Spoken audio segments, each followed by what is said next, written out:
মন্ত্রণালয়কে জবাবদিহি করার জন্য মন্ত্রীরা নিজেরা তাদের মন্ত্রণালয় থেকে জবাবদিহি হবে, কোনো অসুবিধা নেই। আপনারা তাদের টাকা কিভাবে খরচ করবে, তাদের বরাদ্দতে কি করবে, আপনারা স্পেসিফিক প্রশ্ন করে দিয়েন, পরে কোনো অসুবিধা নেই, এটা ওপেন আছে। এখানে আমি শুধু এনবিআর এর বিষয়টা একটু ক্লিয়ার করে দিই। আমার মনে হয় আপনাদের অনেকের মধ্যে সংখ্যা না লেট মি ফিনিশ আমি ফিনিশ করি। আপনারা বলছেন এত বড় একটা বাজেট, ট্যাক্স আদায় ইত্যাদি ইত্যাদি বলেছেন, তো এটা উত্তর আছে। তো বর্তমানে এনবিআর যেখানে আছে, এনবিআর এর কিছু সংস্কারের মধ্যে যাবে এবং এনবিআর কে বাইফারকেশনের যে বিষয়টা সেটা সিদ্ধান্ত হয়েছে। একটা হচ্ছে পলিসি মেক করবে, একটা হচ্ছে বাস্তবায়ন করবে।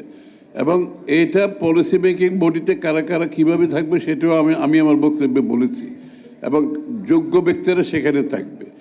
দ্বিতীয় কথা হচ্ছে, আমরা কিন্তু ফ্ল্যাট রেটের মাধ্যমে এনবিআর এর ট্যাক্স রেট কিন্তু অনেক বড় হবে।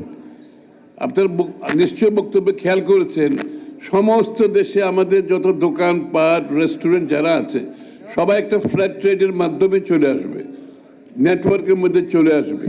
আর তৃতীয় কথা হচ্ছে, এনবিআরকে ডিজিটালাইজেশন, অটোমেশনের মাধ্যমে এটার এফিসিয়েন্সি বাড়ানো হবে এবং দুর্নীতি শেষ করি।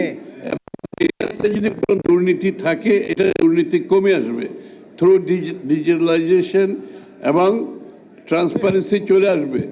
যত বেশি ট্রান্সপারেন্ট হবে তত বেশি ট্যাক্স বাড়বে।